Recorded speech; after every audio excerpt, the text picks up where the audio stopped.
Hi, thank you so much for joining me for Guiding First-Time Success, a structured check-in approach. My name is Alexa Hodge, and I'm at the Penn State Berks campus. I currently serve as the Interim Associate Director of Student Success, and I've been with Penn State Berks since 2017. Thus far, my primary role has been in coordinating the Aspiring Scholars Program. This program supports students who might benefit from a cohort-based program to ensure their academic success. That includes students who are first generation. To give you some context about the program structure, it includes a one-week summer bridge experience, as well as structured and intentional support for program participants throughout their first academic year at Penn State. For example, participants complete 3 program-specific courses over their first year at Penn State Berks and engage in monthly one-on-one meetings. This presentation, titled Guiding First-Gen Success, a Structured Check-in Approach, is an opportunity for me to introduce a template for guiding and documenting meetings with students. I designed this template with first generation students in mind.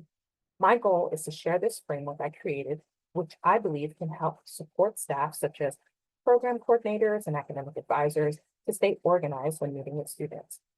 The template also encourages students to reflect on their academic progress, and the template can facilitate meaningful conversations between staff and students. I tend to use this form when I'm working one-on-one with the students in the Aspiring Scholars Program.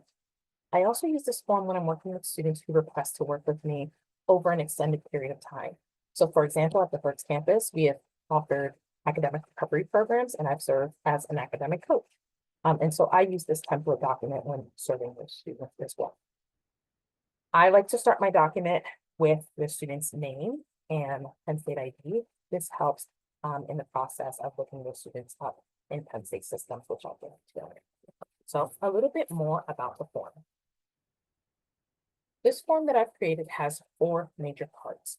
The first major part is goals, then semester predictions, then current academic performance review, and then staff notes. And to best illustrate this, I'd like to show you the template itself. So I'm going to stop share and pull that up.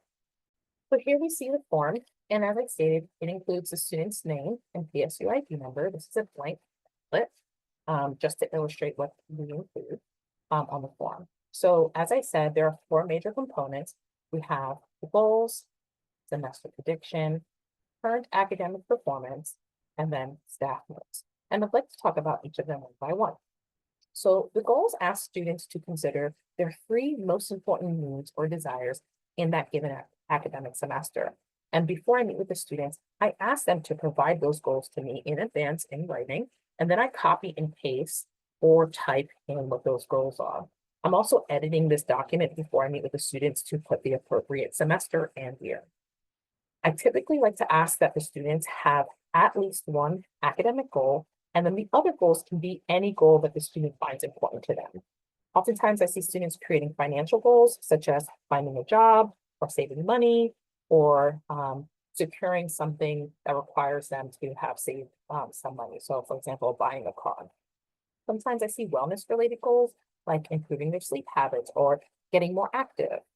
Sometimes I see engagement-related goals, such as joining a club or finding an internship or identifying undergraduate research opportunities.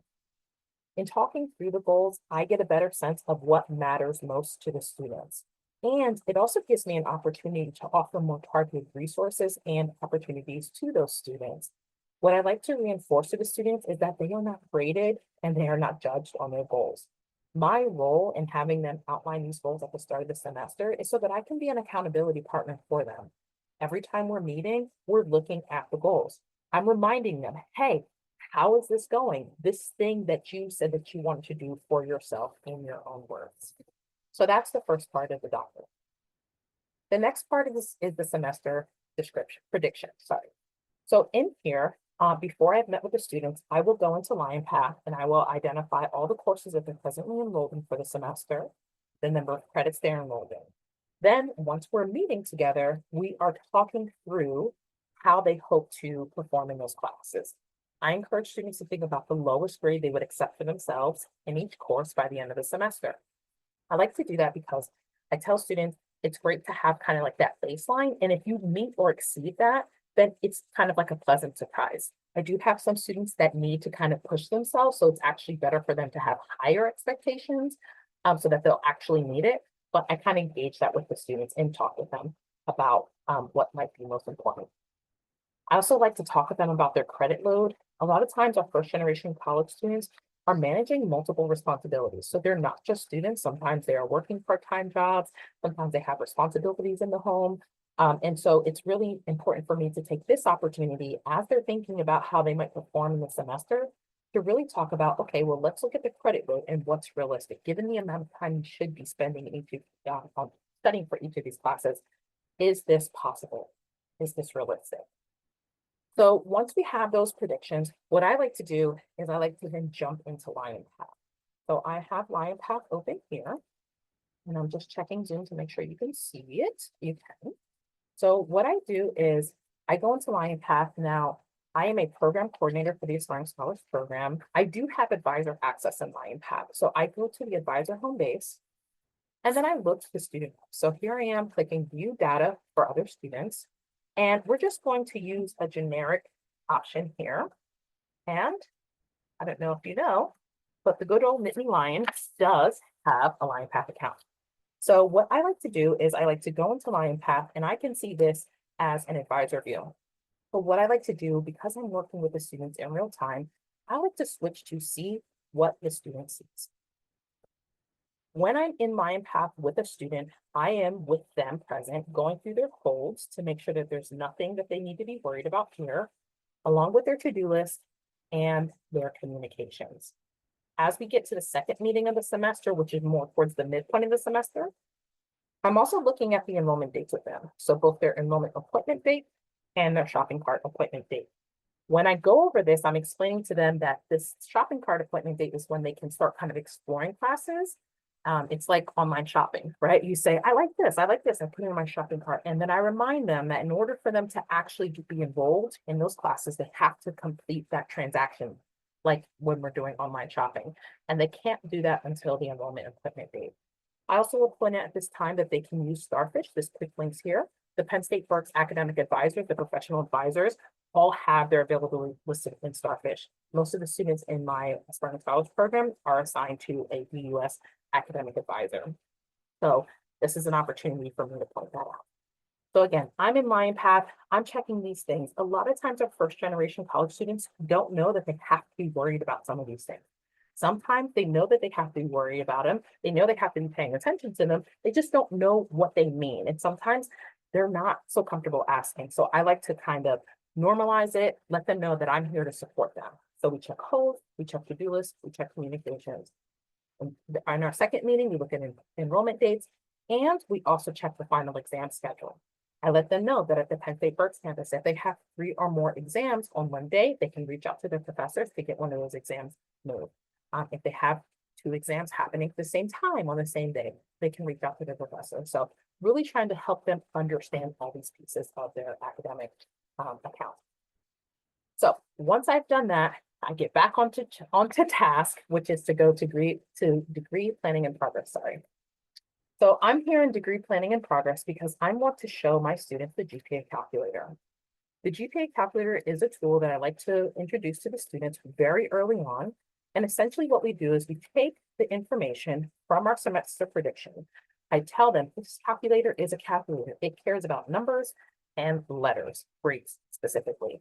And so it doesn't care that you're taking whatever the course name is. It only cares about the credits and then the grades you could get. So just for illustration purposes, maybe they're taking a 3 credit and a 1 credit and a 3 credit course. And maybe they're hoping for an A, a B, and a C+. So I show them here that if they perform the way that they're predicting, how it will turn out in terms of their term GPA, which I clarify is their semester GPA, and then what it means for their cumulative GPA, which I just let them know that their cumulative GPA is their average GPA. For my first semester students, I let them know that their term GPA and their cumulative GPA are more than likely going to be exactly the same, unless they've done like summer classes or something like that, and we have a GPA established. I explained to them though that after semester 1, it's unlikely that those 2 things will be the same. When I'm in here, I like to show students the impact of the credit load on the GPA. So for example, I might do something like okay, so say you have a 3 credit C plus, what happens if that's a 1 credit C plus and a 3 credit B? Let's just switch those. And I show them how their GPA changes. I'm letting them know that all of the grades matter and they should try their best in all their classes, but how it's especially important when they have a higher credit course, that they want to make sure that they're performing really, really well. I like to tell them, generally speaking, that all C's would result in a 2.0, all B's would result in a 3.0, and then all A's would be a 4.0. I also like to show them, explain to them about Venus recognition, and also talk about the minimum GPA required for satisfactory academic progress. So I tell them that they want to maintain a 2.0. I encourage all of my students to maintain a 2.5 semester GPA, just to give themselves some buffer from that minimum of a 2.0. And then I let them know that Dean's recognition would be a 3.5 or higher, and explaining to them Dean's List is an academic recognition that they can even put on their resume. So once we have gone through the GPA calculator and I've explained all this to the students, I then go back to the document with them. I input the information that we got from the GPA calculator here. And then we go into real time, right? So this is the prediction. This is what we're hoping for the semester. And then what we see is how they're actually doing. So I would have copied their course list here. I would put the date that we're meeting here. And then we're going to look at real time how they're doing. And so what I do is I have them open Canvas right there with me. And they are telling me their grades. Some students like to just log in right in front of me, like on a computer, on my computer, on their computer, and show me what's going on. It's a really great opportunity to have discussions with them about what's going well when they're doing well, and then what maybe they need to change when they're not doing well. So it's an opportunity for me to offer them advice and ideas. Sometimes our first-gen students don't know what's available to them. So I might encourage them to follow up with the professor if something's left ungraded, right? Because sometimes all you have to do is ask. I might encourage them to attend review sessions or tutoring or office hours so that they can get some of their concerns or questions clarified. I might encourage them to do things like read the textbook ahead of class, asking them questions like, do you have access to course materials? How are you engaging with those course materials? I might even try to connect a student with a student I know who did well in that class. It's a really good opportunity to have those intentional conversations. Once we've got all of those grades, we go back into LionPath, and then we record the real-time performance. So if we're going to move this back to the way I had it initially, I would say, okay, you predicted an A in this class, you're at an A minus, not too bad. You predicted a B, good news, you're at an A minus, and you predicted a C plus, and you're at a C, right? So we go in and we compare how they predicted they would do and how they're actually doing. So I record that and we compare, right? So what happens then is at the end of the semester, I go into LionPath and I review and I document their final performance. In the second semester, we meet again. We do this same process again, new goals, or we can repeat those goals. They're in a whole new set of classes, new predictions. But before we do the predictions, we look back at that first semester and we look and we see, okay, last semester, you predicted a 3.3. You ended the semester with a 2.9. You started the semester really, really strong. We saw that dip in the middle of the semester, and then you brought those grades back. Let's think about that. Let's think about that experience for yourself as we're predicting for the second semester. I noticed that a lot of times students do generally start pretty high with this first meeting because we're meeting earlier in the semester. That second meeting is around the midpoint of the semester, so I tend to see a drop in the grades. And what I tell students is I don't want to see a continual drop. My hope is that they kind of level off or we see them to go back up, and that's pretty standard. I do, though, have some students who start really, really low, especially in their first semester. They're not taking it seriously. They're not giving their academics the time they need. And so by doing this activity with them and having this kind of structured meeting, I can kind of give them a reality check. Well, look what happens if we continue to perform the way that you're performing. If today was the last day of the semester, you'd be on academic warning. So those are the kinds of conversations that we have. So far we've talked about goals, we've talked about the semester prediction, and we've talked about the current academic performance. The last piece of the document are the staff notes. The staff notes are not for the students to see. The staff notes really are for me as a staff member. Yeah, how to take over here and benefit staff, only human. They are for me. They summarize the meaning. I like to document what I did in line path with the student. So for example, I document reviewed line path, holds and to-do lists, nothing of concern, right? Sometimes it's just fast, Penn State receipts or fast fund, there's nothing they have to do. But maybe they have a bursar account delinquent hold, and I give them a recommendation. I give them a task to do. I document that here. I also will summarize the information that the students shared with me. So any concerns that they presented, whether they were academic or interpersonal or otherwise, any suggestions that I made for them, any general updates. Sometimes students are really excited to just share something with me. They got their permit, they got their license, they got a new job, they're starting a new activity like a student club or organization. So I like to document that information here. The reason why I like this staff notes section is because it helps me. My memory is not as sharp as it used to be. And so it helps me because what I do is before our next meeting, I go in and I review what we did in the last meeting.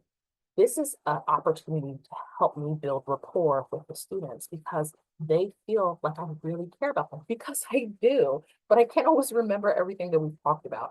So having this staff notes section is a really great opportunity for me to show them that I was paying attention the last time we met and I care about this experience for you, whether it's a good thing or a bad thing that they shared with me in the past meeting.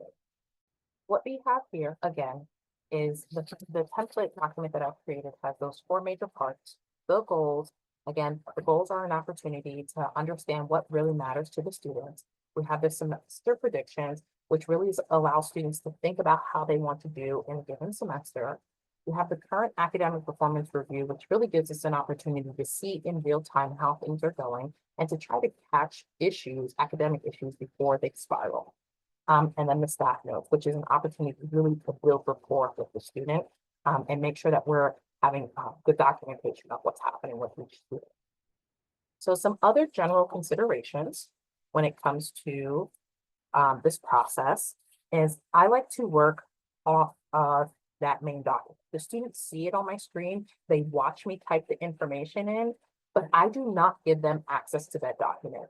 The first major reason why I don't give them access to that document is because those staff notes, they have no idea that they are there. They exist on that separate page, actually space it down even further, which you can't, even if I scroll too far accidentally, they wouldn't be able to see that there's anything on that second page. So I do not give them access to that document.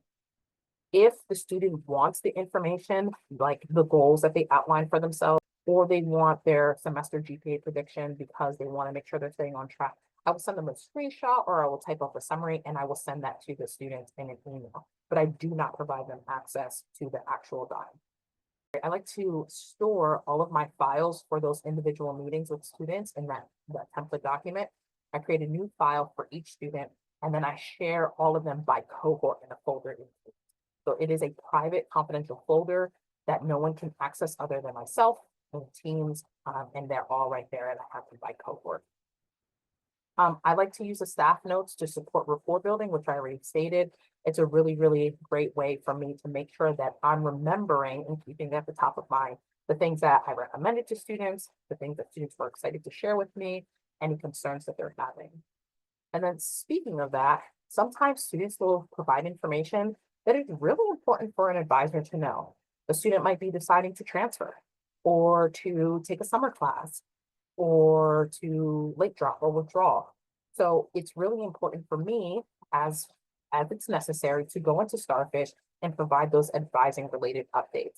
I am really cautious about not oversharing details that are unnecessary, right? So if a student is, I don't know, withdrawing because they've got this huge medical concern for themselves or someone to care about, I'm not going to disclose that because the student may not want other people to know that. But I will put in a Starfish note that the student is considering withdrawing, and then I will explain what I advise the student to do. At the Penn State Berks campus, our advisors are really, really good about using Starfish and that note-taking system. So they go in and they check those in advance of meeting with students for advising purposes. So I really, really hope that you found this information useful. This process that I have created to help me with the Aspiring Scholars Program and meeting with those students. Again, my name is Alexa Hodge. You can reach me if you have any questions at aeh221@psu.edu, or you can contact me on LinkedIn. Thank you so much, and I hope you have a beautiful day.